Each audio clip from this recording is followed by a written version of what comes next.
Olá pessoal, bem-vindos de volta ao nosso canal Histórias para Fogueira, nosso canal de mitologia. No vídeo de hoje a gente vai trazer um mito sobre Amaterasu, a deusa do sol, e o irmão dela, o Susanoo. Se vocês forem lembrar, eu já fiz um vídeo no canal em que eles foram mencionados, esses deuses, esse nosso segundo mito sobre a religião shintoísta, que é uma religião japonesa, que é sobre Izanagi e Izanami, vai aparecer o card aqui em algum lugar. E quando o Izanagi ele sai do submundo, no final do mito, ele se lava num rio, num ritual de purificação, e nascem Susanoo, Amaterasu e o Tsukuyomi. Meu nome é Vitor Ariel, eu sou formado em Ciências das Religiões pela UFPB e vamos aqui pro mito. Amaterasu é uma deusa solar e aí vocês vão falar, opa, peraí, só pode estar errado? E não está errado. É raro. Em alguns casos você pode ter a lua como um deus homem e o sol como um deus feminino. Não é comum, quase toda civilização associa o homem ao sol e a lua ao feminino, a mulher. E aí, por exemplo, na Mesopotâmia, você tem o sol e a lua como divindades masculinas e você tem Vênus como uma divindade feminina e eles acabam fazendo meio que uma trindade, não é só o sol e a lua. Eu vou ter depois um vídeo específico só sobre isso, que é um pouco complicado falar isso aqui. De todo jeito, então, essa história se passa num tempo mítico ainda, quando a gente ainda não estava num tempo profano. A pressão card aqui também tem um vídeo explicando isso. E acontece que é o seguinte, Amaterasu era uma deusa central, por assim dizer, era a deusa do sol, que trazia a luz e a fonte básica de energia e alimento para o mundo. Tsukuyomi não aparece muito nesse mito, ele está ocupado fazendo as coisas dele, a gente vai ter um vídeo para cada um desses deuses. E o Susanoo começa a se comportar de um jeito meio destrutivo. Susanoo é o deus das tempestades e do relâmpago, do trovão, e ele começa a fazer muita bagunça, tipo, sair quebrando as coisas dos outros, destruindo as plantações de arroz, maltratando animais, ele dá uma surtada aí. E a Amaterasu acaba não querendo entrar em conflito direto com ele, até que uma hora ele esfola um cavalo e joga esse cavalo dentro, vai até aparecer a imagem aqui, é uma imagem bem simples, a gente está acostumado com aqueles desenhos do DeviantArt, das Google Imagens, os desenhos hiper detalhados, e quando eu falo a gente está muito insensibilizado às imagens, é um pouco por causa disso. A simplicidade desse desenho que vai aparecer é isso, é uma gravura mesmo desse episódio. A imagem que apareceu na thumbnail, que vai aparecer depois também, são gravuras, já são mais elaboradazinhas, mas nada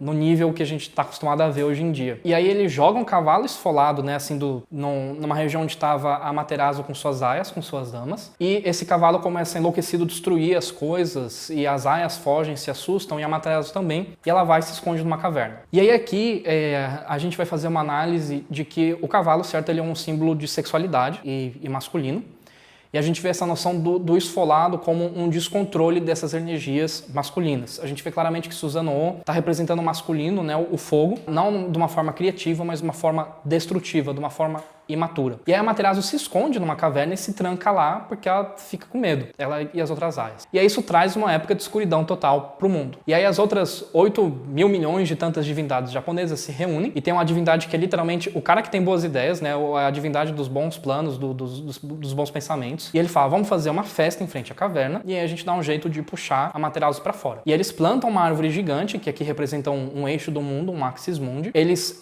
decoram ela com várias luzes, com aquelas lanterninhas, com joias, com coisas brilhantes, parecido com uma árvore de Natal. Sim, teremos um vídeo explicando a simbologia da árvore de Natal e como é uma representação moderna da árvore sefirótica.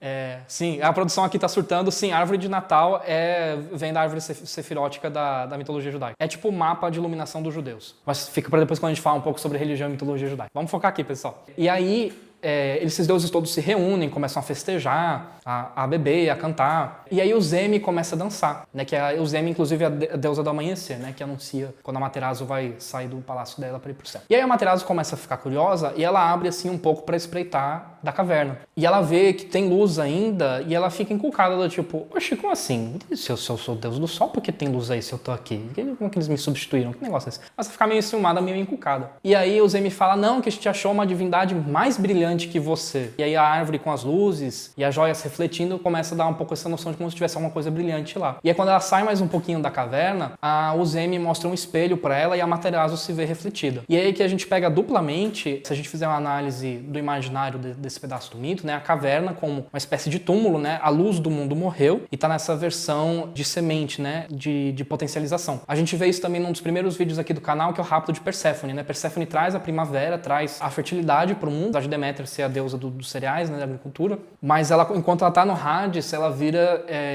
o mundo fica estéril. Então a gente tem essa versão da potencialidade futura, né, como se tivesse uma semente, né, num caixão, num berço. E o espelho reflete, né, também uma pequena Amaterasuzinha. Inclusive, certo, eu fui pesquisar, esse espelho não é um dos 3 tesouros, tá, japoneses, dos símbolos imperiais, depois eu vou fazer um vídeo sobre isso. Não é o mesmo espelho. E aí, quando ela dá essa saída para se ver melhor no espelho, que ela acaba tentando ver quem era essa nova divindade da luz, outros 2 deuses pegam e puxam ela para fora da caverna. E antes dela conseguir entrar e se esconder de novo, eles põem uma corda de palha tapando essa conversa. Essa corda é chamada Shimenawa, e eu acho que um dos símbolos mais comuns, né, junto com aquele portalzinho shintoísta da religião japonesa. É uma corda com vários nós, e ela tem literalmente é um nó górdio, por assim dizer. A gente também vai ter acho que é mais uma lenda do que um mito, a gente vai ter um vídeo sobre o nó górdio, né, Alexandre o Grande, uma figura lendária importante. Mas é um pouco parecido, que é essa corda como se fosse uma barreira, que não pode ser transponida. Então os deuses até falam para Amaterasu, você pode retroceder, você pode ficar com medo do Susanoo ou de outras coisas, mas você não pode mais se esconder totalmente. Desse ponto você não passa. E essa corda, ela acaba tendo um pouco no shintoísmo essa noção de nunca vai chegar a ser tão ruim quanto uma escuridão total, ou você pode retroceder um pouco, mas nunca passar desse limite aqui. E aí, eventualmente, os deuses se reúnem e expulsam o Susanoo. Ele tem uma saga da redenção dele, por assim dizer. Isso fica pro mito dele. E Amaterasu volta a ocupar seu lugar no céu e a iluminar a todos. O que mais? A gente vê claramente nessa questão do masculino descontrolado. Dessa vez, sim, eu sou a favor dessa leitura masculino destrutivo barra imaturo, né? O Susanoo tá se comportando como uma criança e como uma criança idiota, inclusive. Mas, eventualmente, ele tem nessa saga de redenção dele, ele se amadurece. Ele passa por uma série de rituais, de tribulações. Acho uma interpretação muito legal, porque aqui a gente vê o feminino maduro e no seu apogeu, né, representado como uma energia solar e harmônica, o que geralmente a gente representa o homem nessa posição, né, o homem não. Isso vai acabar confundindo a galera que for mais dos movimentos sociais, tipo o masculino, nessa posição criadora, geradora de luz, né, um yang extremo. Tanto faz, gente, assim, se eu falar em yang confundido, tanto faz, tá? Um é o contrário do outro. Se eu falar que o yang é luz, o yin é sombra e vice-versa. É uma coisa muito ocidental, não é. Geralmente se atribui, né, o yang, não, o yin é o feminino e o yang é o masculino, mas tipo, se você fica preso nisso, não, esse é masculino, esse é feminino, você não entendeu o símbolo, certo? O símbolo é eterna mutação e complemento. O que um é, o outro não é. E pronto. Tanto faz. Se chama yin, yang, azul, vermelho, A ou B, C ou D, 1 e X. Foda-se. Não se prendam a isso. Isso é uma análise mental de um símbolo que é para ser compreendido em outro nível, tá? Mas, de fato, eu esqueci o que é. Não tô usando isso como desculpa. A gente vê, então, aqui um feminino sendo atropelado, por assim dizer, por um masculino imaduro. E é uma coisa que a gente vê muito na nossa sociedade, né? A gente vê que a quantidade de homens maduros, em especial em posição de poder, abundam. Tem a ver com esse livro que eu li recentemente. Mas não se enganem que ao contrário também acontece. Às vezes você tem uma versão sombra da mulher ou uma versão negativa do feminino, ou um feminino imaduro que acaba prejudicando o masculino maduro, certo? Isso não é uma coisa que sempre... Não é sempre, tipo... O masculino nem sempre é o vilão da história. Nesse caso, calhou de ser. Mas, inclusive, ele vai passar por uma transformação. Vai ficar para um vídeo futuro. A gente vê esses símbolos do Han, né? Da caverna, né? Do espelho, desse recolhimento e depois desse ressurgimento.